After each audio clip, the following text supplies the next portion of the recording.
जय सिया राम बाबा जी। जय सिया राम बाबू। जय सिया राम भैया। मोटे बाबा के स्थान से लौट रहे एक श्रद्धालु जन बाबा जी से त्रिलोचन ने राम जोहारी की तो बाबा जी ने खूब जमकर राम जोहारी स्वीकार किया।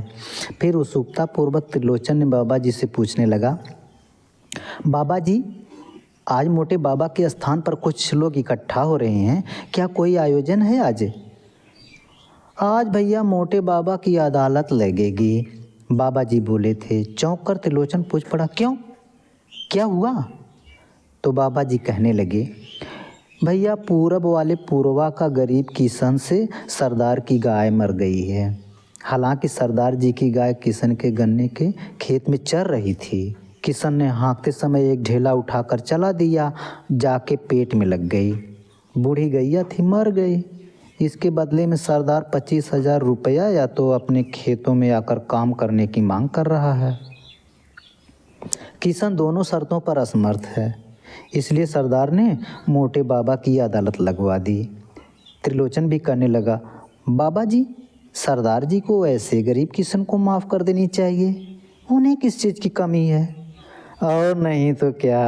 बीच में ही बाबा जी ने बात काटते हुए कहते गए, उनके पास 20 एकड़ ज़मीन है, नौकर हैं, चाकर हैं, महला 2 महला है, लेकिन भैया आज के ज़माने में कौन गरीब को माफ़ करता है?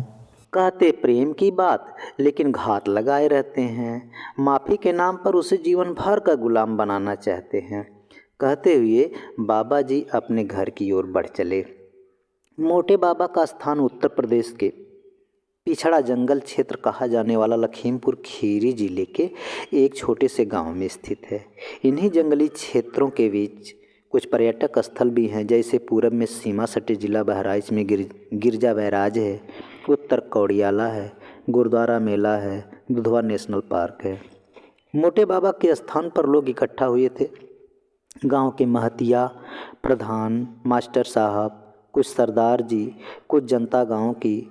उसी बीच में गरीब किसान अपने परिवार के साथ। अदालत शुरू की गई।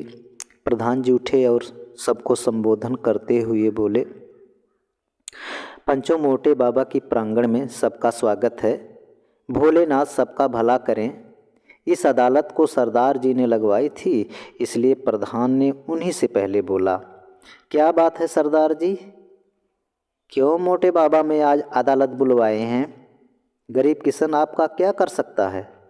तुरंत सरदार जी उठकर बोल पड़े, प्रधान जी किसना मेरी 25,000 रुपये दी गाह मार दी है, ये पैसा दे नहीं सकता, मेरे खेत काम भी नहीं कर सकता, सो मोटे बाबा कचहरी बीच फैसला होना चाहिए।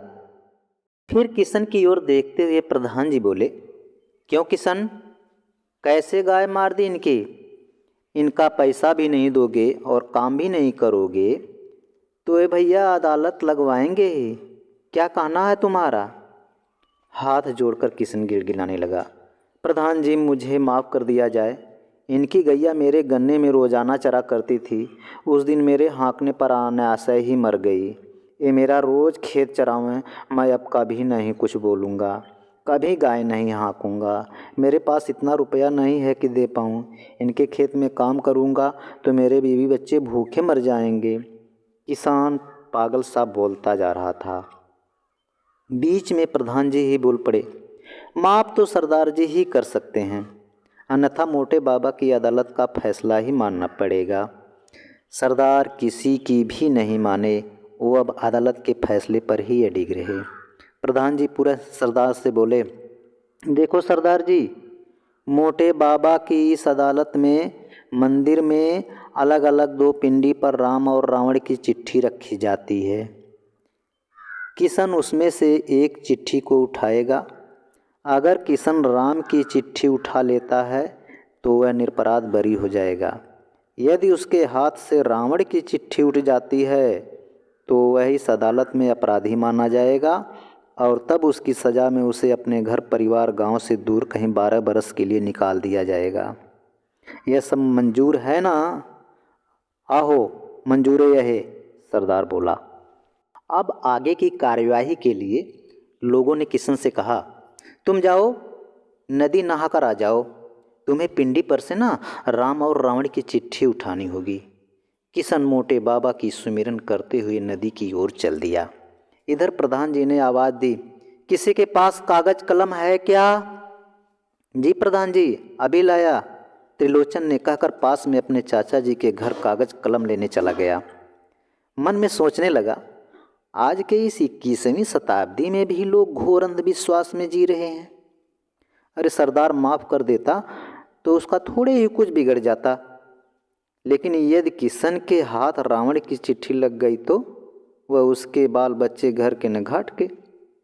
त्रिलोचन एक कापी से पन्नों को फाड़ते हुए बड़बड़ाने लगा, हे त्रिलोचन, तू आज इस त्रिलोचन को बचा लेना।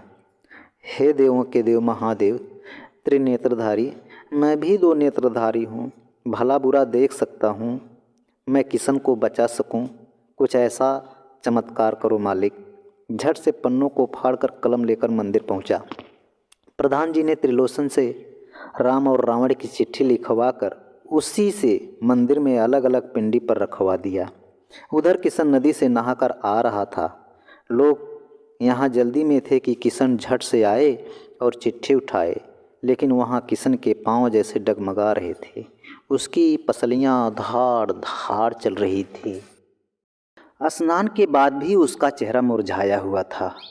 उसकी आंखों से आंसुओं की धारा चल रही थी। वह भोले बाबा से हाथ जोड़कर अपने उद्धार की भीख मांग रहा था। दुनिया सिर्फ तमाशा देखने वाली है मालिक, लेकिन तू तो सबका पालनहार है। मुझे माफ़ नहीं करेगा तू तो मेरे बीवी बच्चे परिवार सब बिखर जाएंगे। तू बचा ले मालिक। वह आकर हाथ जोड़े मंदिर की परिक्रमा करने लगा। 5 परिक्रमा के बजाय 8-10 परिक्रमा उसे। परिक्रमा की गिनती की सुध ही कहाँ थी।